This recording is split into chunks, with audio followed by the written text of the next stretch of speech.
আমাদেরকে উলুমে নবুয়তের মতো দৌলত নসিব করেছেন, এজন্য বলি আলহামদুলিল্লাহ। আল্লামা ইবনে তাইমিয়া আলাইহির রাহমাহ এই কথাটাকে এভাবে বুঝিয়েছেন। তিনি বলেন যে আল্লাহ তাআলা যেন সমস্ত বনি আদমকে এক মাঠে জমা করেছেন, যাদেরকে যাদেরকে পছন্দ করেছেন তাদের সিনায় আল্লাহ তাআলা নবুয়ত রেখে দিয়েছেন।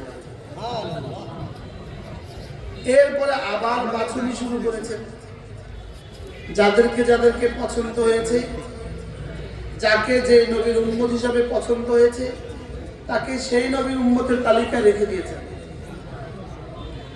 এরপরে আবার বাছুনি শুরু করেছেন, যাকে যাকে পছন্দ হয়েছে তাকে তাকে সাহাবী বানিয়েছেন।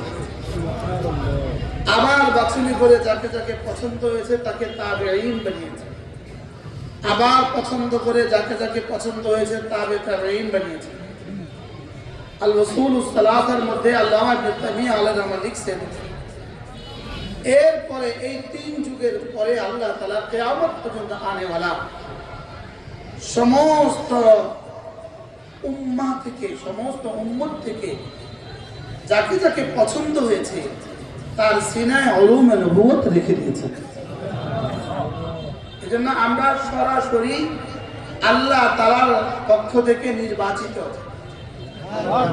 বলেন উলামায়ে উম্মত আল্লাহ তাআলার পক্ষ থেকে কি সবাই বলেন উলামায়ে কেরাম আল্লাহ তাআলার পক্ষ থেকে নির্বাচিত, বাছাইকৃত।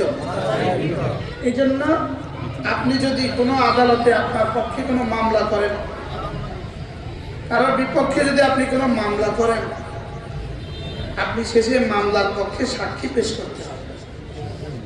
কি পেশ করতে হবে? সাক্ষী কমপক্ষে কয়জন লাগে? কমপক্ষে 2 জন লাগে। তো আল্লাহ তাআলাও যেন একটা মামলা দাখিল করেছেন, মামলা দায়ের করেছেন। মামলাটার আলোচ্য বিষয় হলো, মামলার মূল আলোচ্য বিষয় হলো লা ইলাহা ইল্লাল্লাহ।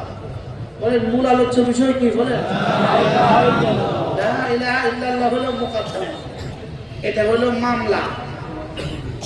বাদী স্বয়ং রব্বুল আলামিন, বিবাদী সারা দুনিয়ার সমস্ত কুফার। বিবাদী হলো বেঈমান। বলেন বিবাদী কারা?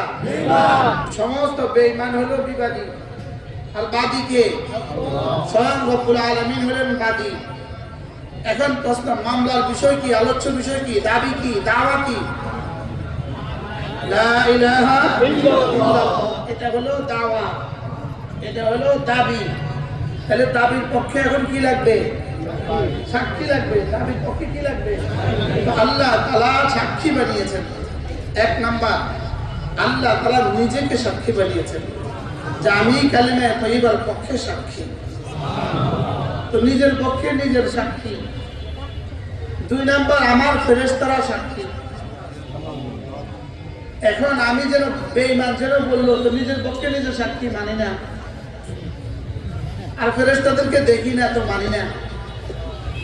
ফেরেশতাদেরকে দেখি না তো 2 দল গেল। এবার সাক্ষী আল্লাহ তাআলা বলেন, তাহলে শুনো, আমি কালেমা তাইয়্যিবার পক্ষে সাক্ষী বানিয়েছি, আমি আমাকে সাক্ষী বানিয়েছি। 2 নাম্বার, আমার ফেরেশতাদেরকে সাক্ষী বানিয়েছি। 3 নাম্বার, যাদের সিনায় ইলম দিয়েছি তাদেরকে সাক্ষী বানিয়েছি। শাহিদাল্লাহু আন্নাহু লা ইলাহা ইল্লা হু ওয়াল মালাইকাতু ওয়া উলুল ইলমি কাইমান বিল কিসত লা ইলাহা ইল্লা হুয়াল আজিজুল হাকীম। আল্লাহ তাআলা বলেন, আমি আল্লাহ সাক্ষী। 2 নাম্বার, আমার ফেরেশতারা সাক্ষী। 3 নাম্বার, যাদের সিনায় ইলম দিয়েছি তারা সাক্ষী। কিসের উপরে সাক্ষী? লা ইলাহা ইল্লাল্লাহর উপরে সাক্ষী।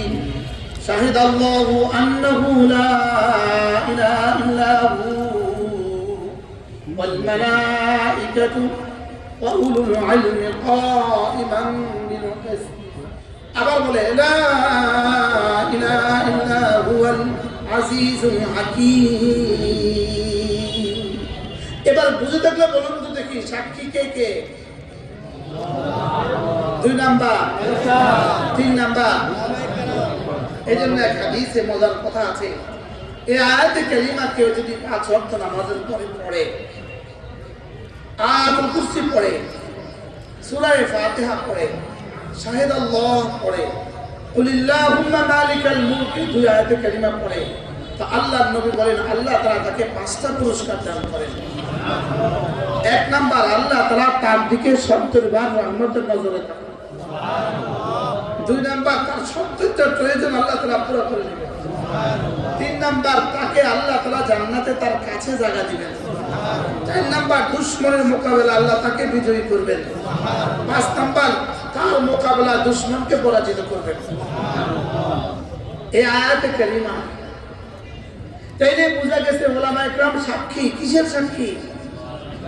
লা ইলাহা ইল্লাল্লাহ কি? এবার বলুন তো দেখি, কালেমায়ে তয়্যিবা কতদিন পর্যন্ত চলবে আপনাদের কি ধারণা? জোরে বলেন। তাহলে কিয়ামত পর্যন্ত কালেমায়ে তয়্যিবাও চলবে, কালেমায়ে তয়্যিবার পক্ষে বাদীও আছে, সাক্ষীও চলবে। সুবহানাল্লাহ। দুশমন মনে করেছে, দুশমনের কিন্তু গবেষণা আছে। দুশমন যেহেতু মনে করে, দুশমনের কিন্তু গবেষণা আছে আমাদের থেকে হাজারো গুণে বেশি। দুশমন গবেষণা করে দেখলো যদি সাক্ষীদেরকে বিতর্কিত করে দেওয়া যায়, এই সাক্ষীদেরকে যদি ধ্বংস করে দেওয়া যায়, তাইলে কালেমায়ে তয়্যিবা ধ্বংস হবে। এ হলো দুশমনের পরিকল্পনা। এই দুশমনের এই পরিকল্পনার জন্যই পৃথিবীতে যত বাতিল সম্প্রদায় উঠছে এই পর্যন্ত, ইসলাম আর মুসলমানদের পক্ষ থেকে যত বাতিল উঠছে, সমস্ত বাতিল শুধু এজন্যই উঠছে। লেকিন পৃথিবীতে যে কোনো বাতিলই উঠে, উলামায়ে কেরাম তার সত্য মোকাবেলা করে তার ভাঙ্গা জবাব দেয়। শেষ পর্যন্ত ওই বাতিল পৃথিবীতে আর কেউ খায় না। বাস্তব না বাস্তব? এই জন্য আল হাদিস এদেরকে এখন বাংলাদেশে কেউ খায় না। আলে কোরআন এদেরকে বাংলাদেশে কেউ কি? বাংলাদেশে কেউ খায় না। এই জন্য ভান্ডারীদেরকে এখন বাংলাদেশে কেউ খায় না। শিয়া আর কাদিয়ানীদেরকে বাংলাদেশে আর কি? শেষ পর্যন্ত বহু পরিকল্পনা করে, যেহেতু যেই বাতিল দল তোলে ওরাই চিহ্নিত হয়ে যায়, ওই দলের সাথে আর মুসলমান থাকে না, ওই দলকে মুসলমান প্রত্যাখ্যান করে। আর উলামায়ে কেরাম তাদের বিরুদ্ধে যখন দলিল আদিল্লাহ পেশ করে, ধীরে ধীরে উলামায়ে কেরাম তাদেরকে প্রত্যাখ্যান করে। এখন তারা বুঝলো যে ভান্ডারীদেরকে দেখলে চিনা যায়, এদের কাছে আর কেউ যায় না। কাদিয়ানীদেরকে দেখলে চিনা যায়, এদের কাছে আর কেউ যায় না। আলে হাদিসকে দেখলে চিনা যায়, এদের কাছে কেউ আর যায় না। আলে কোরআনকে দেখলে চিনা যায়, এদেরকে কেউ আর যায় না। এমন একটা দল তৈরি করো যে দল দেখলে আর চিনা যাবে না। এদের মতো একরকম, দাড়িও একরকম, টুপিও একরকম, পাগড়িও একরকম, পাগড়িও একরকম, এরকম একদল তৈরি করতে পারো কিনা দেখো। যদি এরকম একদল তৈরি করা যায়, তাহলে এদেরকে ধ্বংস করাটা কি হবে? সহজ হবে। এরকম একদল তৈরি করছে, শেষ পর্যন্ত এর নাম দিছে সাদিয়ানী। এর নাম দিছে কি বলে? তাহলে এই সাদিয়ানী দল এটা আমাদেরই অংশ। দেখতে হুবহু আমাদের মতো। দেখতে হুবহু কি আমাদের মতো। চুল কার মতো? আমাদের মতো। দাড়ি কার মতো? আমাদের মতো। রুমাল কার মতো? আমাদের মতো। জুব্বা কার মতো? আমাদের মতো। দেখতে সব আমাদের মতো। এবার দাবি, এদের দাবিও তো আমাদের মতো। কালিমা, নামাজ, ইলম, জিকির, ইকরামুল মুসলিমিন, শহীদিয়ত, তাবলীগ। বয়ানও একরকম, ওর কিতাবও একরকম, ওর জায়গাও একটা মসজিদ। শুধু বাম পাশে ডান পাশে, ওরা বাম পাশে বসে, বামরা বাম পাশে বসে। তাহলে বোঝা গেছে মূলত কোনো বেশকম নাই। তাহলে এরা বেশকম যদি নাই থাকে, কোনো বেশকম নাই, এরা টঙ্গিতে হত্যা করবে কেন? এটা তো নিশ্চিত বিষয়, হত্যা তো করেছে। আশ্চর্য কথা, ওই দিন একজনে বলতেছে, কালকে পটুয়াখালী ছিলাম আমি, কালকে একজনে বলতে, এক ডাক্তার, তিনি বলতেছে আমি বললাম আচ্ছা টঙ্গীতে তুমি হত্যাকাণ্ডটা ঘটিয়েছো, এটা কি ঠিক করেছো? ওই ডাক্তারকে ওই সাদিয়ানী বলতেছে, এখানে যে হত্যা হয়েছে আপনি দেখছেন? প্রশ্ন, তো এখানে যে হত্যা হয়েছে আপনি দেখছেন? আমি দেখি নাই। তো আপনি না দেখে মিথ্যা কথা বলেন কি লেগা? উনি বলতেছে তোমার আব্বা আম্মার দ্বারা যে তুমি জন্ম হয়েছে এটা তুমি দেখছো?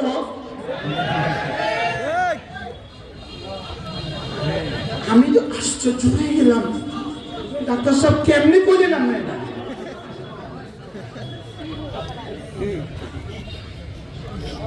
কি এখন নতুন সুর তুলছে, তো ওখানে যে হত্যা হয়েছে তুমি দেখছো? তো না দেখি নাই, না দেখলে কি বোধ করো কা?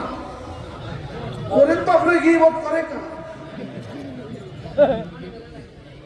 কি ভাই? তো ডাক্তার সাহেব কি জবাব দিছে? মানে তোমার আব্বা আমাদের জন্ম দিয়েছে না, তুমি দেখছো কি? তাহলে এটা না দেখলে মানছো কা? ওরা হত্যা হয়েছে এটা বলে এটা আমি দেখা লাগবে। পাগলে কি না বলে, ছাগলে কি না খা। মূল থিওরিটা হলো, মূল থিক্সটা হলো ওলামায়ে উম্মত থেকে আওয়ামকে ভিন্ন করা। এরা মনে করেছে চারজনকে হত্যা করে এরা বিজয়ী হয়ে গেছে। না, হত্যা করে কেউ বিজয়ী হয় না, হত্যা করে চির পরাজিত হয়। কি ভাই, হত্যা করে কি হয় বলেন? আচ্ছা, আপনাদের কি খেয়াল, যারা নিহত হয়েছে তারা মুমিন না কাফের? যারা নিহত হয়েছে তারা মুমিন না কাফের? তো আসিফ সাহেবকে জিজ্ঞেস করা উচিত, এখানে যারা নিহত হয়েছে তারা মুমিন না কাফের? আচ্ছা, যদি ওই চারজনের সাথে পাঁচজন হইতো, পঞ্চম নাম্বার আপনি হইতেন, তো কেমন হইতো? আমি হওয়ার সুযোগ ছিল না কিনা? ওখানে আরো সাথে ছিল কিনা বলেন? তাহলে যারা নিহত হয়েছে তারা মুমিন না কাফের? আবার বলেন। এবার দেখেন, এরা কি হত্যাকাণ্ডটা কি ইচ্ছাকৃত ঘটিয়েছে না অনিচ্ছায়? তাহলে হত্যা করতে কাকে? ইচ্ছা না অনিচ্ছায়? এবার তাহলে পরিণতিটা তো জানা দরকার। ومن يقتل مؤمنا متعمدا ومن يقتل مؤمنا متعمدا فجزاؤه جهنم خالدا فيها وغضب الله عليه ولعنه وأعد له عذابا عظيما। রব্বুল আলামিন বলেন, যে কোনো মুমিনকে ইচ্ছাকৃতভাবে হত্যা করলো, যে কোনো মুমিনকে ইচ্ছাকৃতভাবে হত্যা করলো, তার ঠিকানা হলো জাহান্নাম। কোন জাহান্নাম? খালিদান ফিহা, যে জাহান্নামে চিরদিন থাকবে। আর কি শাস্তি? ওয়াগাদিবাল্লাহু আলাইহি, তার উপর আল্লাহর গজব, ওয়া লাআনাহু, তার উপর আল্লাহর লানত, ওয়া আ'আদ্দা লাহু আযাবান আযীমা, আর তার জন্য আল্লাহ তাআলা আযাবে আযীম রেডি রাখছে। নাউজুবিল্লাহ বলেন। এরপরেও কি আমাদের সাধারণ সাথীরা, এরপরেও কি এদেরকে কেউ সমর্থন করতে পারে? এরপরেও কি এদের পক্ষে কেউ, এরপরেও কি এদের পক্ষে কেউ সাংবাদিক সম্মেলন করতে পারে? এরপরেও কি আপনাদের আকল খুলবে না? এরপরেও কি আপনাদের বিবেকের কড়া নাড়বে না? আপনারা চলতে চলতে চলতে চলতে একটা গলিতে ঢুকে গিয়েছিলেন, আর কি একটা গলিতে ঢুকে গিয়েছেন, ওখানেও আপনারা চলতেছেন চলতেছেন, লেকিন গলির মাথায় গিয়ে দেখলেন ওখানে খুন খারাপি চলতেছে। এরপরে কি আপনি ওদিকে যাবেন না ব্যাক করবেন? কি ভাই, আপনি এবার চলে আসবেন কিনা বলেন? যাওয়ার হয়ে গেছে, ভুল যাওয়ার হয়ে গেছে, এবার ফিরে আসেন। এবার কি আসেন বলেন? আর যদি ফিরে না আসেন, আপনি যদি আর ফিরে না আসেন, তাহলে এবার আপনি আপনার ঠিকানা নির্ধারণ করে নিতে পারেন। মূল থিওরিটা হলো ওলামায়ে উম্মত থেকে উম্মতকে বাহির করে দেওয়া, ওলামায়ে উম্মতকে বিতর্কিত করা, মাদ্রাসাগুলোকে বন্ধ করে দেওয়া। যদি ওলামায়ে কেরামকে শেষ করে দেওয়া যায়, তাহলে কালেমায়ে তয়্যিবার সাক্ষীকেও তো শেষ করে দেওয়া হলো। সাক্ষী যদি শেষ করা যায়, তো দাবি শেষ হয়ে গেল। দাবি যদি শেষ হয়ে যায়, তো দুনিয়া শেষ। কি ভাই, আপনি কি মনে করেন চারজনকে হত্যা করার দ্বারা এদেশ থেকে ওলামায়ে কেরাম বসে যাবে?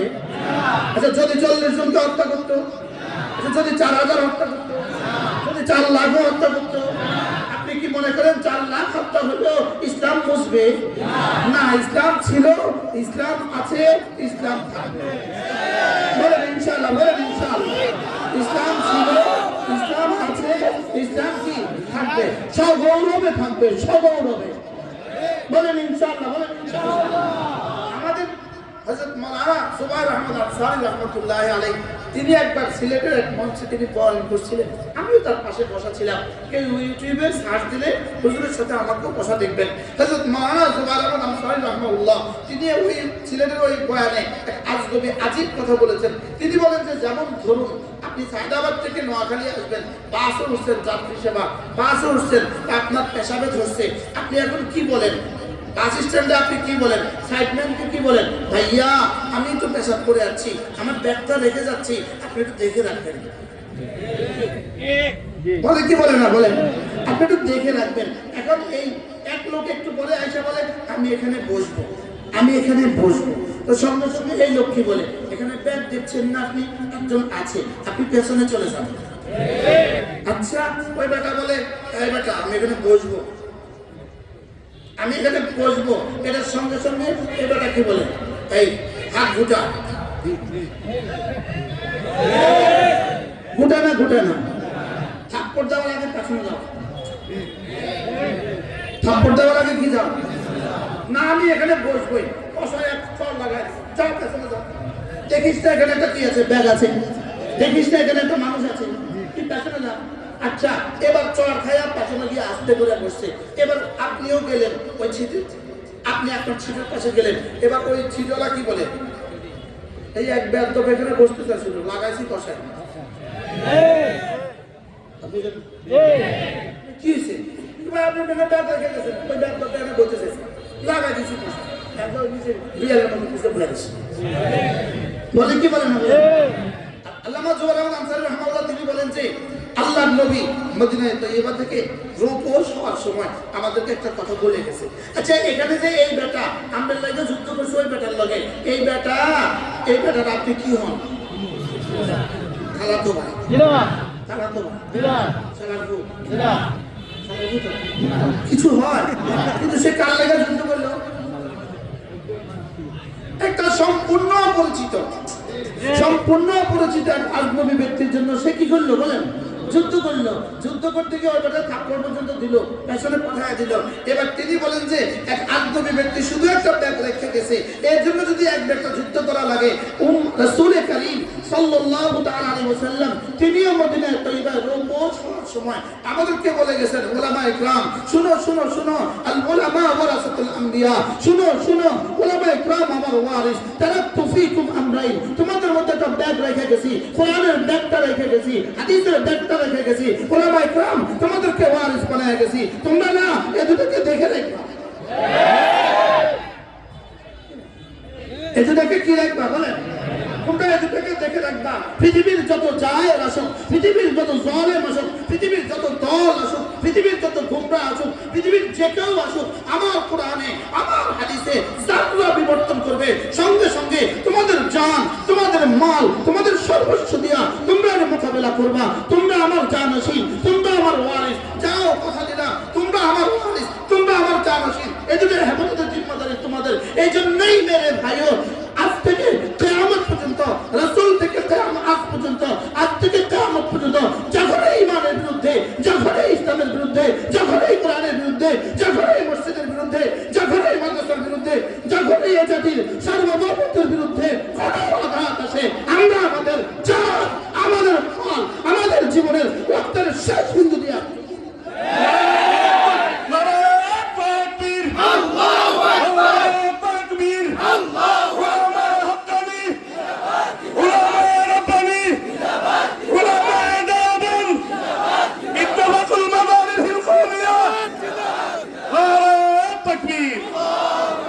এজন্য কেউ যদি সাংবাদিক সম্মেলন করে বলতে চাও জুবায়ের পন্থীরা তারা একদল, আমরা আরেক দল, উলামায়ে কিরাম তৃতীয় পক্ষ, তৃতীয় পক্ষ কেন আমাদের বিরুদ্ধে নাক গলাচ্ছে? আমরা তৃতীয় পক্ষ নই, আমরাই ইসলাম, আমরাই মসজিদ, আমরাই উলামায়ে কিরাম তৃতীয় পক্ষ না। যারা উলামায়ে কিরামকে তৃতীয় পক্ষ বলতে পারে এরা ইহুদি তো হইতে পারে, হিন্দু তো হইতে পারে, রওয়াল এজেন্ট তো হইতে পারে, মুজাহিদের এজেন্ট তো হইতে পারে, তাবলীগওয়ালা হইতে পারে। উলামায়ে কিরাম তৃতীয় পক্ষ দেশে না। তৃতীয় পক্ষ কেন? ও সাখাওয়াত হোসেন রাজের তৃতীয় পক্ষ, ও আল্লামা মামুনুল্লাহ তৃতীয় পক্ষ, মুস্তাফা নবী তারা তৃতীয় পক্ষ না। আমরা তৃতীয় পক্ষ না, আমরাই ইসলাম, আমরাই কালেমা, আমরাই কোরআন। আমরা তৃতীয় পক্ষ না। আমরা তৃতীয় পক্ষ কত বড় গাদ্দার ওলামা ইকরামকে কি বলে কালকে বলছে সাংবাদিক সম্মেলনে ওলামা ইকরাম তৃতীয় পক্ষ ওলামা ইকরাম এদেশের তৃতীয় পক্ষ ইসলামের প্রথম পক্ষ দ্বিতীয় পক্ষ ইসলামিক কে